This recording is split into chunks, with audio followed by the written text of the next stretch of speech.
ବାଲେଶ୍ୱର ଲୋକସଭା ନିର୍ବାଚନ କ୍ଷେତ୍ରର ବିଜେଡି ପ୍ରାର୍ଥୀ ଡକ୍ଟର ଲେଖାଶ୍ରୀ ସାମନ୍ତ ସିଂହାରଙ୍କ ନିର୍ବାଚନୀ କାର୍ଯ୍ୟାଳୟ ସହର ଉପକଣ୍ଠ ପାମ୍ ଭ୍ୟୁ ହୋଟେଲରେ ଉଦ୍ଘାଟିତ ହୋଇଯାଇଛି। ଜିଲ୍ଲା ପର୍ଯ୍ୟବେକ୍ଷକ ତଥା ମନ୍ତ୍ରୀ ପ୍ରତାପ କେଶରୀ ଦେବ ଆନୁଷ୍ଠାନିକ ଭାବେ ଫିତା କାଟି ଏହି କାର୍ଯ୍ୟାଳୟକୁ ଉଦ୍ଘାଟନ କରିଥିଲେ। ଏହି ଉଦ୍ଘାଟନୀ କାର୍ଯ୍ୟକ୍ରମରେ ସଂଯୋଜକ ମାନସ ଦାସ ପଟ୍ଟନାୟକ ଅତିଥି ପରିଚୟ ଦେଇଥିବା ବେଳେ ସଦର ନିର୍ବାଚନ ମଣ୍ଡଳୀର ପ୍ରାର୍ଥୀ ସ୍ୱରୂପ ଦାସ ଅଧ୍ୟକ୍ଷତା କରିଥିଲେ। ଏହି ଅବସରରେ ପର୍ଯ୍ୟବେକ୍ଷକ ପ୍ରତାପ ଦେବ ଲେଖାଶ୍ରୀଙ୍କୁ ଦଳୀୟ ଟିକେଟ୍ ପ୍ରଦାନ କରିଥିଲେ। ଯଦି ବିଜେଡି ସରକାର ଜନବିରୋଧୀ ଏବଂ ବିକାଶ କରୁନାହିଁ ତେବେ ଲୋକେ କ'ଣ ପାଇଁ ନବୀନ ପଟ୍ଟନାୟକଙ୍କୁ ଲଗାତାର ଭାବେ 5 ଥର କ୍ଷମତାକୁ ପଠାଉଛନ୍ତି? ବିଗତ 25 ବର୍ଷ ଧରି କେନ୍ଦ୍ର ସରକାର ଓଡ଼ିଶା ସରକାରଙ୍କୁ କୃଷି କର୍ମଣ ପୁରସ୍କାର ଠାରୁ ଆରମ୍ଭ କରି 12ଟି ବିଭାଗରେ ସର୍ବଶ୍ରେଷ୍ଠ ପୁରସ୍କାର ପ୍ରଦାନ କରି ପ୍ରଶଂସା କରିଥିଲେ। ଏବେ ନିର୍ବାଚନ ଆସିବା ମାତ୍ରେ ସେମାନେ ସମାଲୋଚନା କରିବାର ଅର୍ଥ କ'ଣ ବୋଲି ମନ୍ତ୍ରୀ ପ୍ରତାପ ଦେବ ପ୍ରଶ୍ନ କରିଛନ୍ତି। ନିଶ୍ଚିତ ଭାବରେ ଜିଲ୍ଲାରେ ଆମେ ଆଶାବାଦୀ କି 8 ୱାର୍ଡ ସିଟ୍ ଜିତିବା ସାଙ୍ଗରେ ପାର୍ଲାମେଣ୍ଟ ସେଗମେଣ୍ଟ ମଧ୍ୟ ଜିତିବୁ ଏବଂ ସମସ୍ତ ଜିଲ୍ଲାର ସମସ୍ତ ପ୍ରାର୍ଥୀ ଚୟନ ସରିଛି। ସାଂଗଠନିକ ସ୍ତରରେ ଯାହା ଆଲୋଚନା ଚର୍ଚ୍ଚା ମଧ୍ୟ ଚୂଡ଼ାନ୍ତ ସ୍ଥିତିରେ ପହଞ୍ଚି ସାରିଛି ଏବଂ ଆମେ ଆଜିଠାରୁ ସର୍ବମୋଟ ପରେ ପୁରା ପ୍ରସ୍ତୁତ ନିର୍ବାଚନକୁ ଓହ୍ଲାଇବା ପାଇଁ। दल एक मन एक प्राण एक जो अभियोग ओडिया अस्मिता बीजेडी तार जो कौन कहिबे? आज्ञा देखो जदि ओडिया अस्मिता पर जदि किए कम कर नवीन सरकार कर जो मैंने आज डिमडिम पिटुंट मुझे मन पकड़ देवाई चाहे 14 मसीह जो भारतीय जनता पार्टी सरकार आसला ये ओडिशा कौन केंद्रीय नेता आसी कही ना बक्सी जो कथा अस्मिता कथा आपण उठेले ओडिशार प्रथम लड़ाई फर्स्ट बैटल ऑफ इंडिपेंडेंस जोड़ा उठेले से कथा कुआड़े गला? आमर 4.5 कोटी ओडियांकर आराध्य होउछन प्रभु जगन्नाथ काम है नहीं, प्रभु लिंगराज काम है नहीं, ना माँ समलेश्वरी काम है नहीं, ना ओडिया भाषार प्रचलन पाई समस्त सुविधा करा जाए नहीं, समस्त कथा करा जाए। घटना हूँ विरोधी दल को पाखे आज कथा कहया को नहीं तो आड़ देखी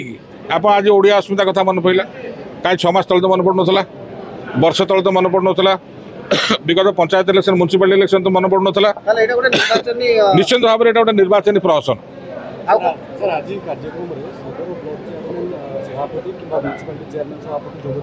देखो आपण बालेश्वर जिले जो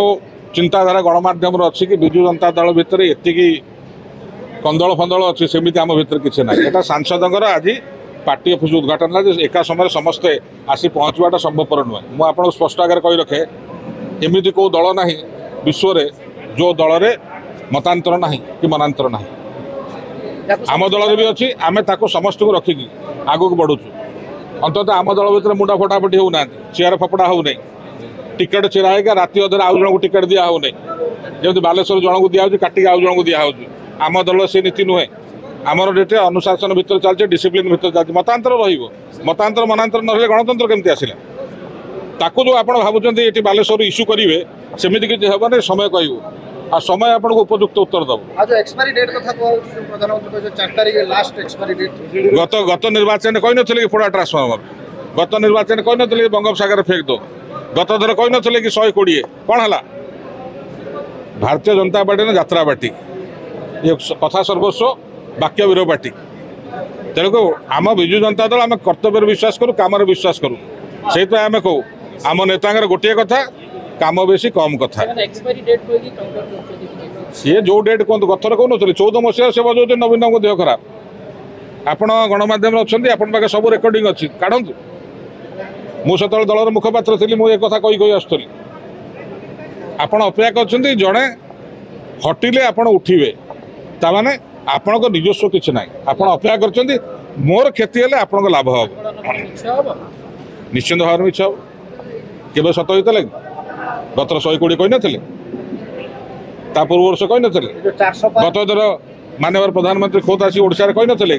कि नवीन बाबू इस बार आप जा रहे हैं नवीन बाबू आमरी केन्द्रापड़ा जिले में तो उत्तर देते कि मुझे आपको निमंत्रण दूसरी आम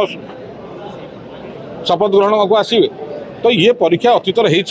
एवं भी हम विजु जनता दल मुकाबला करने प्रस्तुत। ଏହି କାର୍ଯ୍ୟକ୍ରମରେ Badasahi block chairman Minati Singh, Betnoti block chairman Kaushalya Majhi, Ranjit Mahapatra, जिला परिषद सभ्या सबिता दास, रवींद्र धल, मीना महांती, भाइस चेयरमैन कैलाश चंद्र सेठी, काउंसिलर शेख शिबू, उमाकांत तियाड़ी, काउंसिलर कार्तिक चंद्र साहू, विजु युव जनता दलर साधारण संपादक धीरेन नायक समेत बहु काउंसिलर एवं पूर्वतन काउंसिलर माने उपस्थित थिले। एही अवसर में लेखाश्री सामंत सिंहार एवं विधायक प्रार्थी श्री दास दलर कर्मी माने एकजुट होई आजिठारु उभय प्रार्थी को जिताइबा दिगरे सहयोग कामना करथिले।